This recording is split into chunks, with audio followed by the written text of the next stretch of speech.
जैसे हो सके वैसे देर निर्वाह करो धर्मयुक्त पदार्थों से। तुम्हें शोकातुर नहीं होना पड़ेगा विषय के लिए, संसार के संबंधों के लिए या किसी भी व्यवस्था के लिए नहीं होना पड़ेगा। हम अल्पज्ञता के कारण शोकातुर भविष्य के लिए हो जाते हैं कि भविष्य में हमारा क्या होगा, वर्तमान तो ठीक चल रहा है। ये भविष्य की जो बात है वो शरणागत नहीं है, इसलिए है। अरे शरणागत नहीं, वो तो साधु है। अरे तो बेस रख लिया है, अभी हृदय शरणागत नहीं हुआ। भविष्य की चिंता बिल्कुल, न भूत की, न वर्तमान की, न भविष्य की। शरणागत के हृदय से इन चिंताओं का अपहरण हो जाता है। भगवान बलराम जी को सखा का रूप रख करके खेल रहा था प्रलंबासुर। देखा श्री कृष्ण तो बड़े चतुर हैं, इनको प्रवीण हैं, इनको खेल में फंसा के ले जाना बड़ा कठिन। तो बलराम जी को उसने अपनी पीठ में लाद लिया। बलराम जी को भय लगा, फिर स्वरूप का वो एकदम एक घूसा मारा, पधार गए। तत्कालिक तो भय लगा ना कि असुर अपहरण कर रहा है। ऐसे कितना भी हो तत्कालिक, अभी कोई बड़ी जोर की आवाज हो, ऐसे सब हो जाए, वो तत्कालिक विचार जब विवेक से करे तो उसे काटा जाता है। हमारा जीवन तो प्रभु के लिए है, जैसे भी जोई जोई प्यारो करे सोई मोहि भावे। क्या वो भविष्य का चिंतन सही था? बिल्कुल गलत, बिल्कुल अस्तित्वहीन।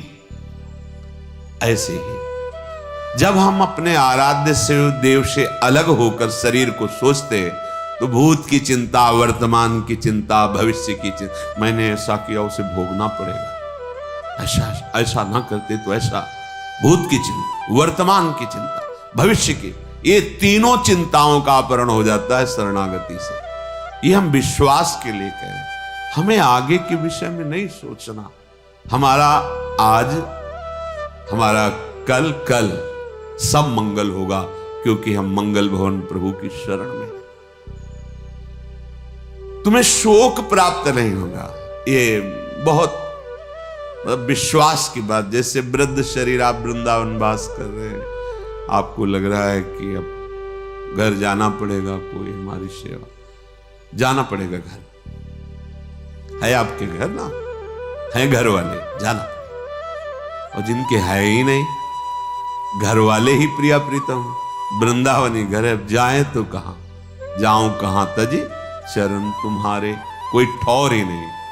तो हमने ऐसे देखा है, ऐसे एक भी शिष्य नहीं जीवन में बनाया था, एक भी रुपया नहीं था। परम किंचन संत तो अपने कई लोग सेवा में प्रेरित किए गए भगवत प्रेरणा से। तो इस समय उनका स्नान होता, जानते हो कैसे स्नान होता था? जैसे माँ बच्चे को गोद में लेती, एक साधु गोद में लेके बैठता था और एक अनुकूल जल के द्वारा स्नान कराया, तो दूसरे के हृदय में जल्दी तुम हटो, हम सेवा। वो शरीर पोछा, तीसरा लंगोटी लिए खड़ा है, लंगोटी पहनाया, सजा के बैठाल दिया, तिलक लगा के 1 बजे तक माला। ऐसे हाथ में सौंच, ऐसे कौन करवा रहा है? जिनका कोई आश्रय नहीं प्रभु के सिवा, उनकी बात कह रहा हूं। ऐसे अगर आपका भरोसा है ना, परिवार है, घर है, जहां है वहां जाना पड़े। जब है ही नहीं तो फिर जो है वो विविध रूप धारण करके सेवा करते। इसलिए विश्वास को कभी मत टालो, विश्वास को मत हिलने दो। हमारा भविष्य में क्या होगा, अगर ये चिंता है तो अभी शरणागत तुम नहीं हो। उपासक की बात कहने की जरूरत नहीं रहेगी। अगर सही निष्ठा है तो हृदय में ही वो स्फुरित ही नहीं होने देगा जिसके तुम आश्रित हो। जानते हो यहां विकार कैसे भेजे जाते हैं? तुम्हारी विवेक बुद्धि की परीक्षा और बल निरीक्षण करने के लिए ऐसे तुम्हें छोड़ दिया गया, बिल्कुल तैनात खड़ा है वो। कहीं भी तुम्हारे ऊपर अटैक नहीं हो सकता, पर तुम कैसे बचाव कर सकते हो, कैसे निकल सकते हो? अगर प्रवीणता है तो ठीक, अगर रो दिए तो वो दृश्य नहीं रहेगा भय वाला। जब वो उपस्थित है तब, और अनुपस्थिति में तो आएगा ही नहीं। तुम सोचते क्या हो? जो आराध्य देव है, जो गुरु तत्व है, वो वहीं बैठा रहेगा जहां से स्फुरित होता है, वहीं दबा देगा। प्रश्न की जरूरत ही नहीं पड़ेगी, पुकारने की जरूरत ही नहीं पड़ेगी, तुम शरणागत हो। पर वो अल्पज्ञता होने के कारण हम प्रकट को तो महत्व देते हैं और बाद के लिए सोचते हैं जब अप्रकट हो गए तो कैसे चलेगा। नहीं, आप देखना, प्रकट से ज्यादा सानिध्य अप्रकट में रहता है। अब भी प्रकट में आप हमारे पास कितनी देर रहते हैं, लेकिन आप हमारे वचन, हमारे आराध्य देव का नाम और मंत्र जप कर रहे हैं तो हर समय आप हमारे सानिध्य में अनुभव कीजिए। अगर आप ऐसा करते हैं तो आपको अनुभव में आएगा। गुरुदेव का कितना दुलार है, एकांत में पता चलता है, रोना आता है। आपके लिए जो तन मन प्राण है, कि जितना होना चाहिए वो है ही नहीं हृदय में, पर वो देने वाले इतने कृपालु हैं कि वो अपनी तरफ से देते ही चले जाते हैं। यहां सर झुकता चला जाता है कि अहेतु की कृपालु, अहेतु की कृपालु। प्रगट सानिध्य और अप्रकट सानिध्य, इन दोनों में अगर देखा जाए तो अप्रकट सानिध्य में विशेष कृपा का अनुभव, क्योंकि उनके वचन, उनका चिंतन, उनके द्वारा दिया हुआ नाम मंत्र हर समय उनके सानिध्य का अनुभव कराता है। अगर ये नहीं तो प्रकट सानिध्य में रहते हुए भी आप अनुभव नहीं कर पाएंगे प्रकट सानिध्य के सुख का, निर्भयता का, शांति का, आनंद का। इन किन प्रकार जैसे वैसे आप शरीर का निर्वाह करते हुए शोक रहित होइए। इतना बड़ा मार्ग मिल गया है, फिर भी आप लालायित हैं कि आपको भोग नहीं मिल रहे, आपका मनोरंजन नहीं हो रहा, आपको कोई वस्तु की चाह समझ में नहीं आ रहा अभी आपको जो मिलने के लिए घसीटा गया है उसके लिए भारी भारी तपस्याएं करके भी वो फल नहीं प्राप्त कर पाए। हम तपस्या कर ही नहीं सकते वैसी, इसीलिए घसीटा है श्री जी ने कि तुम इस आओ, हमारे दुलार, हमारी कृपा के द्वारा तुम्हारा पोषण होगा। फिर तुम क्यों चिंता करते हो? क्या तुमने ऐसी तपस्या की, साधना की, संकल्प किया तब ये पदवी प्राप्त की जो आज हो? जहां नहीं, तुम जानते भी नहीं हो तो घसीटा ना तुम्हें। तो जब इतना घसीट लिया तो आगे के लिए वो छोड़ थोड़ी देंगे। इनका स्वभाव एक बार जिसे पकड़ लिया उसे कभी छोड़ते नहीं। पहले तो मानो ये बात कि तुम्हारा मन और इंद्रियां अनर्थकारी हैं। अब इंद्रियों को दुलार करना बंद करो, ये घोर अनर्थ पैदा कर देती है, घोर अनर्थ। वर्षों लगता है इंद्रियों को कब्जे करने में, कुसंग में कुछ मिनट में वर्षों के द्वारा शासन में लाई गई इंद्रियां एकदम फ्री हो जाती है। वर्षों की कमाई एक मिनट में गमाई। बहुत बड़ी चाल है इन इंद्रियों की। साधक उन्हीं इंद्रियों से खुशी चाहता है, आनंद चाहता है। वो देखकर मनोरंजन करके समझता है मैं बहुत विद्वान हूं, बहुत ज्ञानी हूं, बहुत चतुर हूं, हमारी कोई बात जानता। अरे किसी के जानने की जरूरत नहीं, तुम ही जान जाओगे। रोगे, कोई आंसू पोंछने वाला नहीं मिलेगा। हमारी ये बातें कड़वी जरूर लगेंगी लेकिन बहुत मीठा फल देने वाली। यद तग्रे विषम्यु परिणामे अमृतोपमम। ये बातें सुनने में तुम्हें विष जैसा लगेगा, परिणाम में अमृत मिलेगा। विषय भोग प्रलोभन की बातें अमृत जैसी पहले सुनने में लगती, परिणाम बहुत भारी विषवत होता है। विदधदिव सशोको एन केनापि देह स्थित मधिवश वृंदारण्य में एकांतरत्या। अब इन इंद्रियों को दुलार करने का प्रयोजन छोड़ो, पहले निश्चय करो शास्त्र सम्मत विषय सेवन करेंगे, अन्यथा नहीं। तो जो जहां है शास्त्र अधिकारानुसार भगवत समर्पित विषय, यही सबसे बड़ा बंधन है। यही बंधन जिसे आप सुख समझते हैं ना, यही सुख भाव से इस ज्ञान समुद्र जीव को बांध लिया माया ने, जिसका कभी भी बंधन नहीं हो सकता, वो इसी सुख भाव से बंधा हुआ है। अगर दुखालय को दुख बुद्धि से देख पावे तो अभी भाग पड़े भगवान की तरफ, इसीलिए नहीं भाग पाता। बुद्धि है, प्रयोग उसका नहीं। अब जैसे भजन नहीं है तो प्रश्न आया कि आप कहते मनुष्य योनि बड़ी दुर्लभ और बड़ा, अब तो बहुत जनसंख्या बढ़ रही, तो कहां से आ रही? तो आप जगह एक बीता देखो खोद करके, इतनी दीमक है, इतने जीव हैं कि एक जिला में जितने मनुष्य हैं उतनी हाथ दो हाथ में दीमक निकल आएगी। अब वो जब आदमी बनेंगे तब तुम्हें ज्ञान है, अनंत ब्रह्मांड है, कौन से जीव की कहां गति कैसे भेजी जा रही।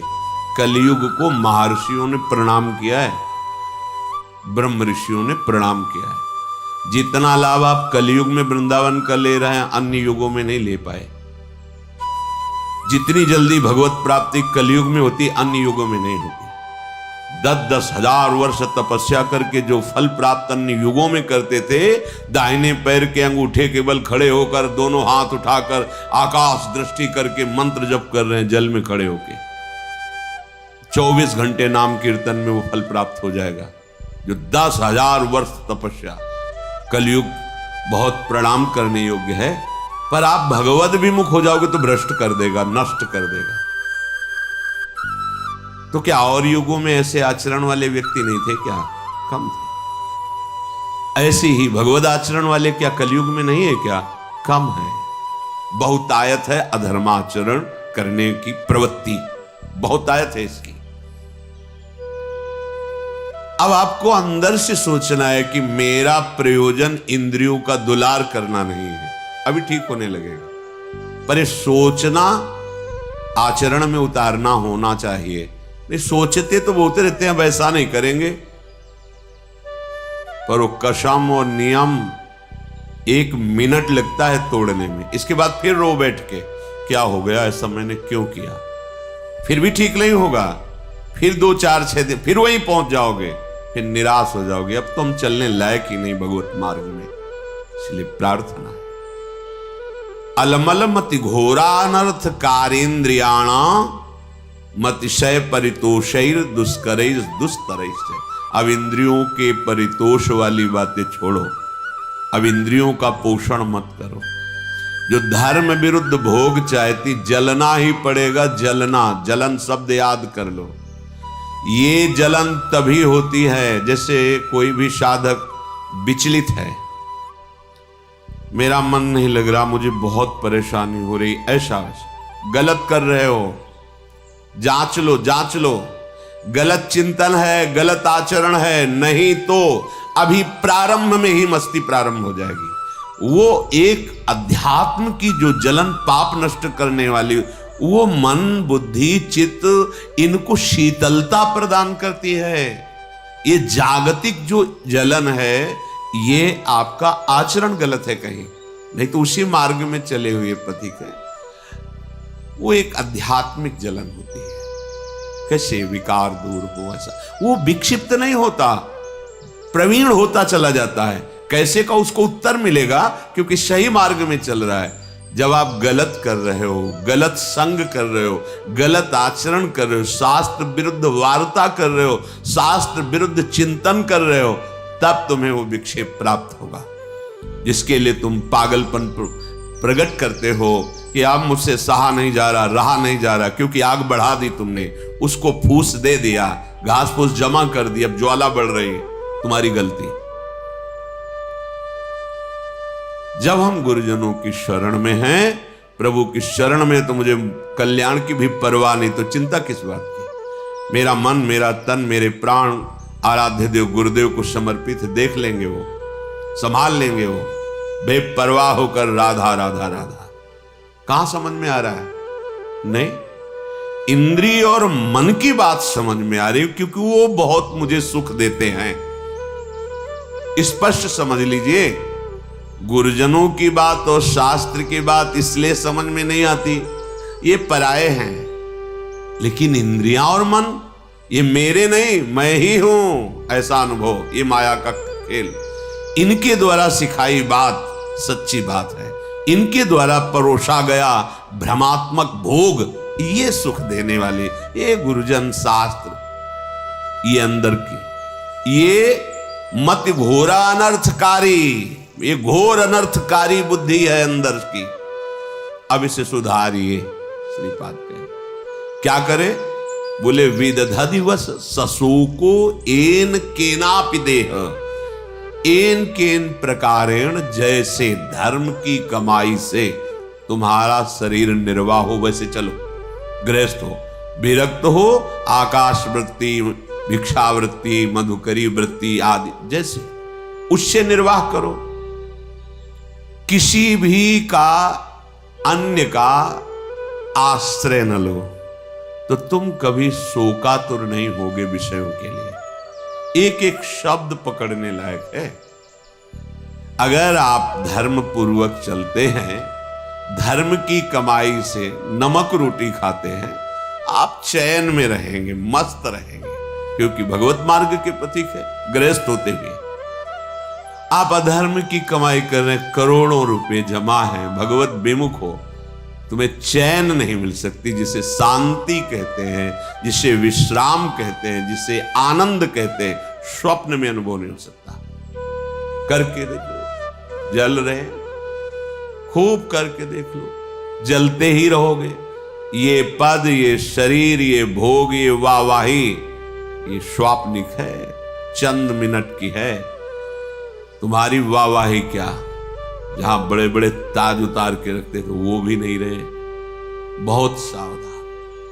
ये अहंकार, ये इंद्रियों का दुलार, ये मन का दुलार तुम्हारा अनर्थ है, अनर्थ। समझ में नहीं आ रहा, समझ जाओ, निकल जाओ।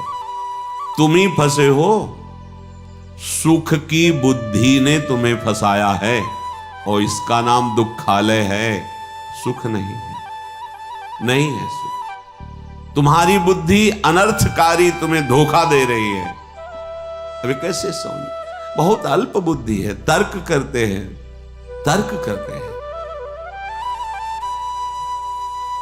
अब तर्क तो उस बुद्धि में जो पवित्र है, तो पवित्र तर्क आवे। अब बहुत अज्ञान से घिरी हुई बुद्धि क्या इन शास्त्रों को समझेगी? हमारा भोजन ठीक नहीं, थोड़ी भी मर्यादा नहीं, गुरुजनों का सेवन नहीं, पवित्र विचार नहीं, तो तुम शास्त्र समझ जाओगे। जो ब्रह्मानंद में, भगवदानंद में छके हुए महापुरुषों ने आंतरिक अनुभव लिखा, वो तुम समझ जाओगे। बहुत बड़े महापुरुष हो गए तब तो। नहीं, पहले शरणागत हो, अहंकार गलित करो, फिर जब अहम रहित बुद्धि होती है, वो भगवदानंद पर विचार करने के योग्य हो जाती है। अभी तो देहाभिमान है, जितना भी चिंतन करोगे वो प्रकृतिजन्य ही होगा। तो जैसे बने एन केन प्रकारेण, धर्म युक्त पदार्थों के द्वारा शरीर यात्रा करो। एन केनापि देह स्थित, ये चटोरापन इंद्रियों का बंद करो। बहुत खा पी लिया है, बहुत सब गंदे गंदे पदार्थ, दूसरों के शरीरों का हनन करके खाने की बातें, कैसे निकृष्ट बुद्धि हो गई।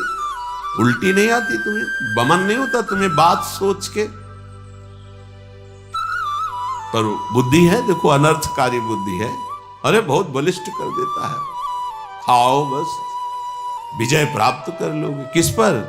किस पर विजय? इंद्रियों के गुलाम होते जा रहे हो, मन के गुलाम होते जा रहे हो, विषयों की अधीनता बढ़ रही है। तुम स्वतंत्र कहां हो रहे हो? तुम विजयी कहां हो रहे हो? तुम तो हारते चले जा रहे हो। भला कहीं अपवित्र पदार्थ पाकर तुम्हारी बुद्धि प्रवीण होगी, ठीक से निर्णय कर पाएगी? मान जाओ हमारी बात, यही माया की चाल है। सावधान, ये अनर्थकारी बुद्धि तुम्हें नष्ट कर देगी। तुम श्रीधाम वृंदावन का आश्रय लो, सत्संग सुनो, प्रिया प्रीतम के चरणारविंद की दृढ़ता हृदय में आ जाए तो सब विकारों के जीतने की सामर्थ्य आ जाती है। अच्छा ही नहीं लगता, सही में देखा है। कभी कभी हम कहते हैं कि भगवान के चरित्र से भी बढ़कर भक्तों के चरित्र में हमें विशेष आनंद और विशेष अनुभूतियां मिलती हैं। क्यों? क्योंकि जब भगवान के लिए कोई आश्चर्यमयी बात आती है तो ये हमारे हृदय में बैठा ना कि कर तुम अकर तुम अन्यथा कर तुम सर्व समर्थ भगवान है, कोई आश्चर्य नहीं होता क्योंकि भगवान है। लेकिन तब आश्चर्य होता है जब वो प्रकृति की धरा में और फिर वो भगवत धरा की ऊंचाई में, तब आश्चर्य होता है कि हाँ ये बात आश्चर्य वाली है। मायाकृत प्रपंचों में फंसा हुआ फिर मायातीत इतनी ऊंचाई, वो बात समझ में आती। कैसे चला, कैसे माया को त्यागा, कैसे भगवदानंद में मगन। मेरे प्रभु का कोई भी कृत्य आश्चर्य में थोड़ी है, वो तो सर्वाश्चर्य में स्वयं है सरकार। कर तुम अकर तुम अन्यथा कर तुम, अन्यथा कर तुम, जो हो ही नहीं सकता वो भी कर दे। जैसे आप केवल कान से ही सुन सकते हैं, प्रभु किसी भी रोमकूप से देख सकते हैं और वहां से सुन सकते हैं, कहीं से भी आहार ग्रहण कर सकते हैं। कर तुम अकर तुम अन्यथा कर तुम, वो सर्वतो मुख वाले सर्वतो नेत्र वाले हैं। बिल्कुल महर्षियों ने गाया फिर भी कह दिया कि सामर्थ्य नहीं कि आपकी। उन प्रभु की महिमा में कोई आश्चर्य की बात है?